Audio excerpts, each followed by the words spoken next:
Setting the stage for Augustus's rise refers to the transformative period leading up to Augustus becoming Rome's first emperor. This phase is characterized by the political, social, and military turmoil that defined the late Roman Republic. Following Julius Caesar's assassination in 44 BCE, Rome was engulfed in chaos, setting the stage for Augustus, then known as Octavian, to rise. This era is marked by power struggles among prominent figures like Mark Antony,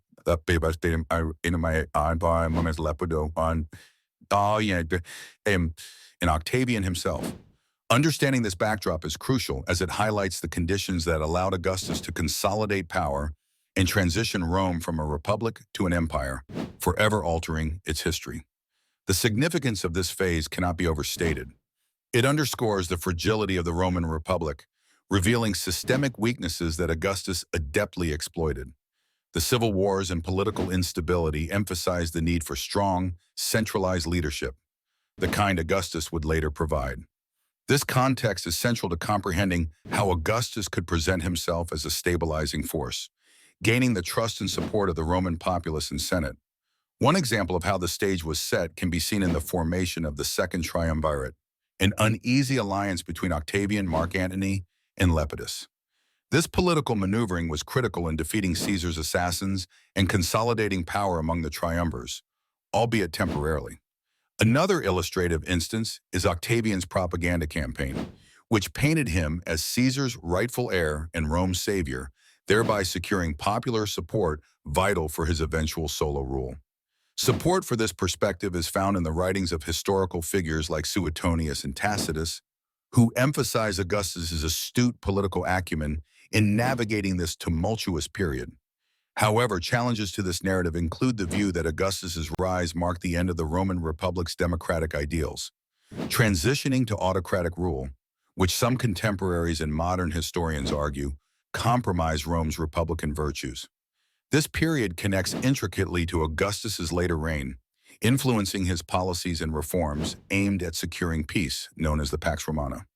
By understanding the chaos that preceded his rule, one can better appreciate Augustus's accomplishments in transforming Rome's political landscape, establishing a legacy that defined not only his era, but also the centuries of imperial rule that followed. The heading "Early Life and the Path to Power" refers to the formative years and the strategic maneuvers Augustus undertook to become Rome's first emperor. Born Gaius Octavius Thurinus in 63 BCE, Augustus was the great-nephew and adopted son of Julius Caesar. His early life set the stage for his meteoric rise in Roman politics. Understanding this phase is crucial to appreciating how Augustus navigated the intricacies of Roman society, aligning himself with powerful figures, and using both his lineage and political acumen to ascend the ranks.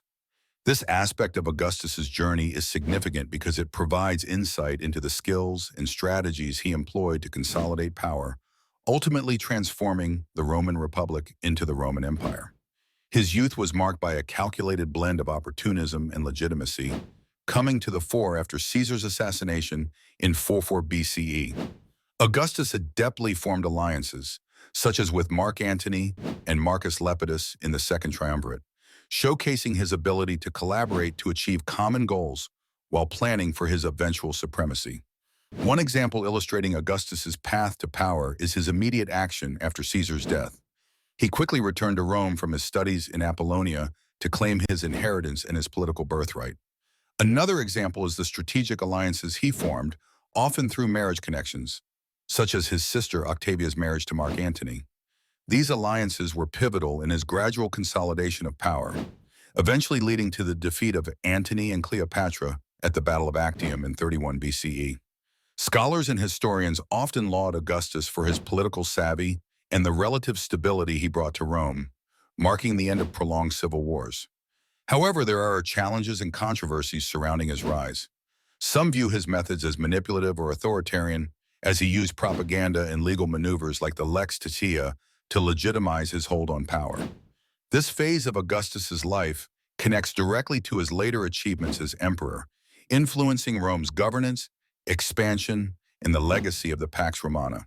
His early experiences and actions laid the groundwork for his reign, impacting Roman society and contributing to the long-lasting structure of the Roman Empire. By examining his early life and ascent, we gain a deeper understanding of Augustus's ability to transform ancient Roman politics and cement his place in history. The formation of the Second Triumvirate refers to a pivotal political alliance between Octavian, Mark Antony, and Lepidus, established in 43 BCE. This alliance was distinct from the informal First Triumvirate of Caesar, Pompey, and Crassus, as it was officially sanctioned by the Roman Senate, granting these three men extraordinary powers to restore order to the Roman Republic following Julius Caesar's assassination. This period was characterized by chaos and power struggles, and the Second Triumvirate played a crucial role in the eventual rise of Augustus as Rome's first emperor.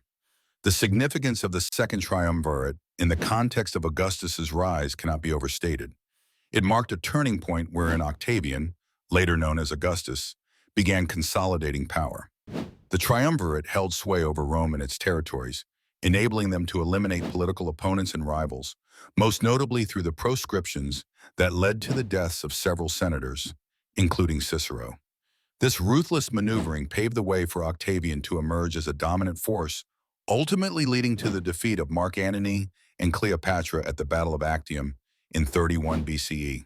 One prime example of the Triumvirate's impact was the decisive Battle of Philippi in 42 BCE, where the forces of Octavian and Antony defeated the armies of Caesar's assassins, Brutus and Cassius.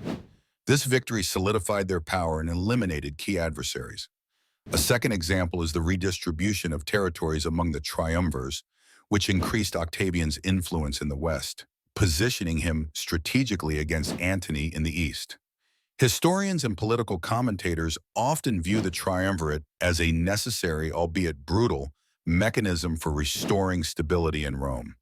Despite its initial benefits in terms of consolidating power, the alliance was fraught with challenges, leading to internal dissent, as seen when Lepidus was eventually sidelined. Critics argue that the triumvirate set a precedent for the erosion of republican ideals, accelerating Rome's transition from a republic to an imperial form of governance. Some historians highlight that while it temporarily quelled civil unrest, it did so at the cost of widespread violence and suppression of dissent. The formation and eventual dissolution of the Second Triumvirate directly influenced Augustus's path to sole leadership. This orchestrated period of collaboration and conflict laid the groundwork for Augustus to reshape Rome's political landscape, setting the stage for the establishment of the Roman Empire. This connection highlights how pivotal alliances, even if transient, can dramatically alter the course of history, orchestrating the rise of a singular power from shared ambitions. The term consolidation of power and defeat of rivals refers to the strategic maneuvers undertaken by Augustus, the first emperor of Rome, to secure and stabilize his authority after the fall of the Roman Republic. This process involved neutralizing political adversaries, leveraging alliances, and instituting reforms to create a centralized and enduring rule. Augustus's consolidation of power is pivotal to understanding his rise as it transitioned Rome from a republic rife with civil wars to an empire marked by relative peace and prosperity, often termed the Pax Romana. By consolidating power, Augustus transformed Rome's political structure, laying the foundations for an imperial system that endured for centuries. A prime example of Augustus' prowess in this regard is his defeat of Mark Antony and Cleopatra at the Battle of Actium.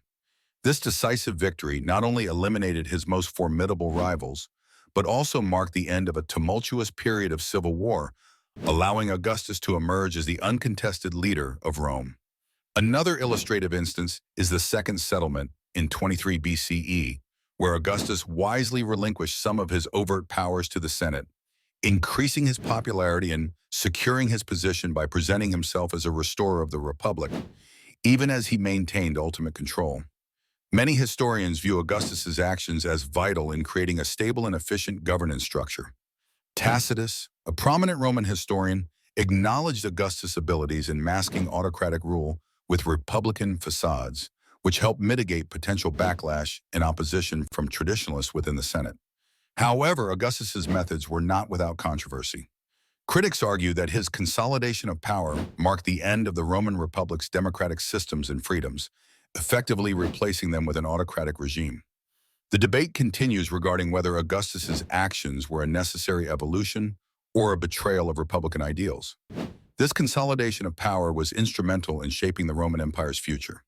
It influenced various aspects, including military reforms, urban development, and cultural revival, all of which were rooted in Augustus's political stability. Each of these facets contributed to Rome's ability to project power and cultural influence across the known world, establishing an enduring legacy that defined Western civilization for centuries. In conclusion, Augustus's consolidation of power and defeat of rivals were crucial to his success as Rome's first emperor. While controversial, these strategies enabled him to create a new system that balanced autocracy with the appearance of traditional republican values, directly influencing the political and cultural trajectory of the Roman Empire.